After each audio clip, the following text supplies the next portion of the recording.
전기요금은 저의 그 러프한 시뮬레이션으로는 네. 향후 10년 동안 2배 가까이 돼야 됩니다. 10년 동안 2배? 네. 네, 안녕하세요. 제로에너지바입니다. 네, 지난 시간에 저희 분산에너지법 이야기하면서 이제 뭐 취지 이런 걸 얘기를 했는데요. 뭐 송변전 건설을 최소화하고 좀 이렇게 분산에너지들이 많이 보급될 수 있도록 하기 위해서 만들어진 법이다라고 얘기를 들었는데 뭔가 그런 쪽으로 가라라는 방향 지시등은 켜진 것 같은데 아직 신호가 세서 막 X를 밟기에는 조금 주저주저하게 되는 상황이다. 이렇게까지 이야기를 나눴습니다. 그럼 이번에는 이제 소비 부분부터 이제 이야기 다시 해보면 좋을 것 같은데요. 사실 이제 분산에너지법 기사 검색하면 제일 많이 나오는 내용이 이제 그런 거예요. 지역별 차등요금제. 네, 그런데 지난 시간에 이제 에피소드 말씀해 주시면서 이게 원래는 없었는데 갑자기 이제 정부가 바뀌면서 들어간 내용이다 이렇게 말씀해 주셨어요. 어쨌든 이거에 대해서 많은 관심들이 있을 것 같은데 그러면 이게 진짜로 이제 앞으로는 지역별로 전기요금이 달라지는 거예요? 그러니까 전기요금도 뭐 도매, 소매가 있을 텐데 예를 들면 서울이랑 서울에 사는 저랑 논산에 사는 저희 엄마가 내는 전기요금이 달라지는 건가요? 원칙상으로는 그렇죠. 네, 그래서 이 분산에너지법의 시행에 맞춰서 정부가 몇 주 전에 전력시장 제도 개편 정책을 내놨거든요. 네네. 거기에 구체적으로 2026년부터는 지역별 차등요금제를 시행하겠다라고 이야기를 하고 있습니다. 네. 근데 우연히 또 새로운 정부가 들어오는 그 시점이거든요. 우연히도. 네. 그래서 다음 정부가 과연 할지 이거는 좀 지켜봐야 될 포인트이긴 한데요. 네, 그래서 그 정책에 따르면 일단 도매 시장, 그러니까 전기를 도매로 대량으로 거래하는 시장에서부터 지역적인 도매 가격을 만들고 그거를 각 지역별 소매 사업자들이 장부에 반영을 해서 지역별로 다른 전기요금을 내게 하겠다라고 얘기를 하고 있습니다. 그러니까 도소매 다 지역별로 달라지는 거예요? 그럼 이거 뭐 기준이 뭔 거예요? 지역별 차등요금제가 막 엄청 논의가 많이 돼서 법에 들어온 게 아니라고 했잖아요. 갑자기 쏙 들어온 건데 그래서 이제 사후에 좀 되게 갑론을박이 많았어요. 이건 도대체 어떻게 현실화해야 되냐, 메커니즘이 뭐냐. 그래서 이제 그냥 해석을 해서 조항을 해석을 하다 보니 그 우리가 생각하는 LMP라는 개념을 시작을 하면 되겠네. 되게 어려운 얘기라서 다 할 수 있을지 모르겠지만 그러니까 도매 시장의 가격을 존별로 자동으로 결정하게 하는 수학적 메커니즘이라고 보시면 돼요. 미국에서 이미 하고 있는 방식인데요. 그러니까 송전선로의 뭐 손실이나 막 송전선로가 혼잡이 생겼을 때 이런 거 자동으로 다 계산을 해서 그러니까 수학적으로 가격이 틱 나와요. 시간별로 지역별로 가격들이 막 다 알아서 결정이 됩니다. 누가 개입할 여지가 없어요. 그냥 알고리즘적으로 나오는 거예요. 그리고 그거를 1년치를 누적해서 지역별 소매사업자의 장부에 반영을 하는 거죠. 그러면 알아서 지역 차등요금제가 된다는 개념입니다. 그러면 유리한 데가 어디예요? 싼데. 그러니까 싼 게 소비자한테는 유리하잖아요.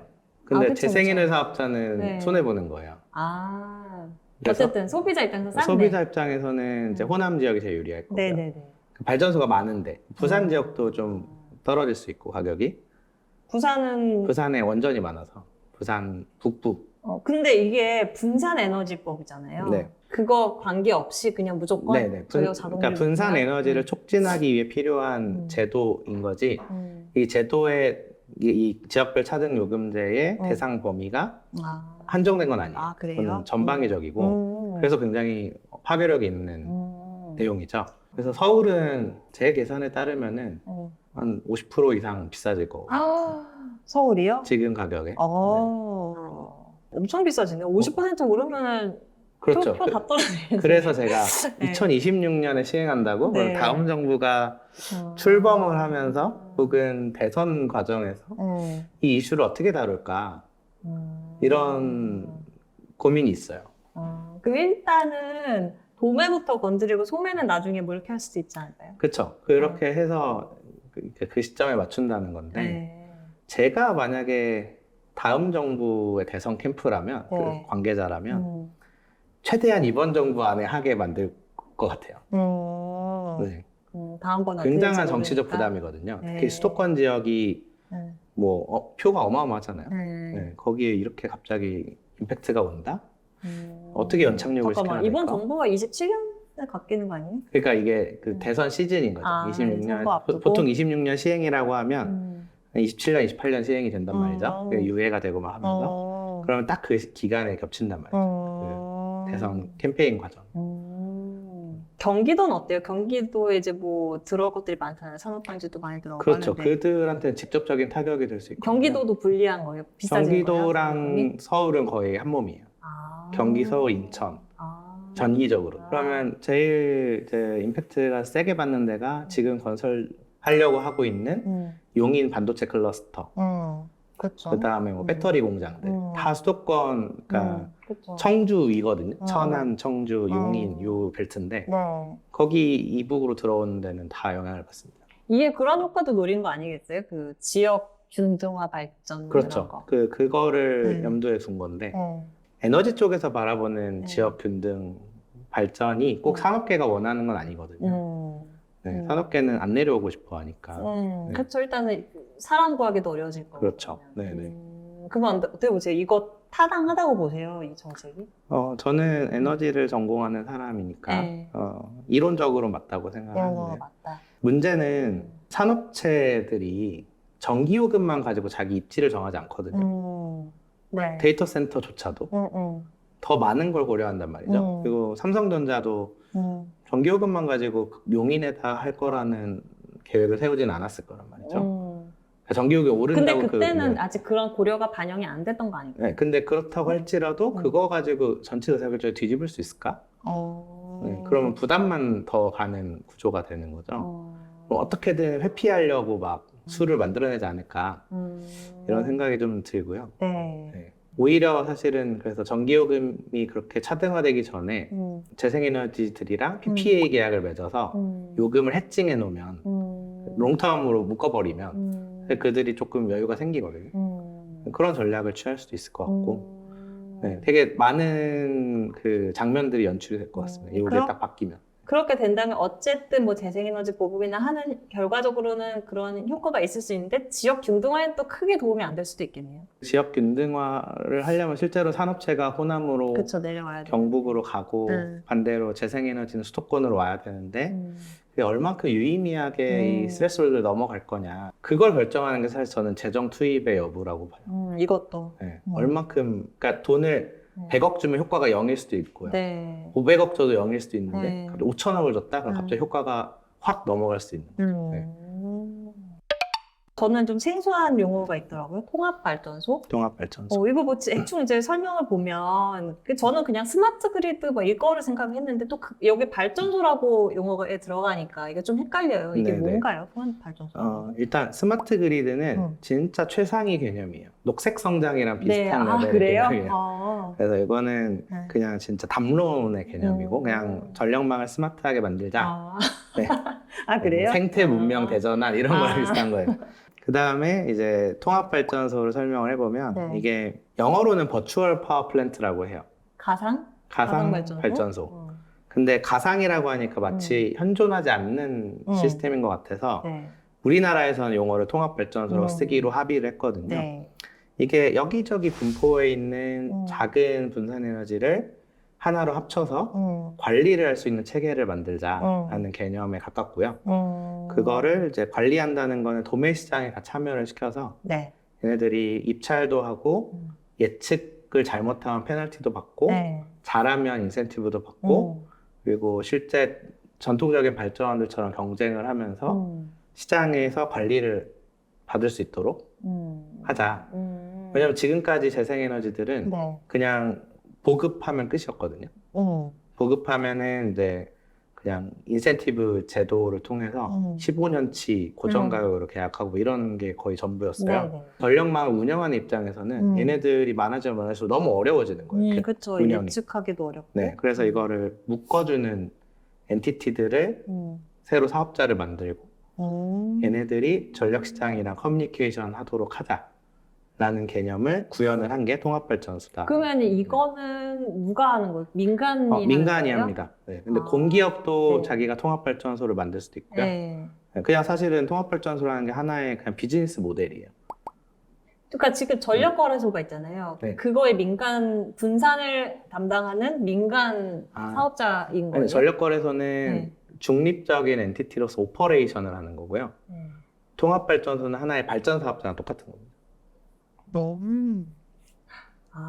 전력거래소는 네네네. 그 어떠한 이해관계도 없이 네. 공익을 위해서 네. 스케줄링을 하는 네. 주체고요. 네. 네, 그 스케줄링의 대상이 되는 거죠. 통합발전소들은. 잘 이해가 안 되시나요? 네. 네. 그러니까 예를 들면 여기 발전소 이렇게 3개가 있어요. 네. 태양광이. 네. 그럼 통합 발전 사업자가 뭐 하는 거예요? 이 세 개를 묶어서 네. 하나의 지능을 가진 법인이 되는 거예요. 이 사람이 네. 전력거래소랑 소통을 하는 거죠. 우리 몇 시에 얼마 안 될 거야. 네, 얼마 안 될 거고, 개통해서 필요하면 나 얼마큼 제어해. 그래서 돈 얼마 줘. 이런.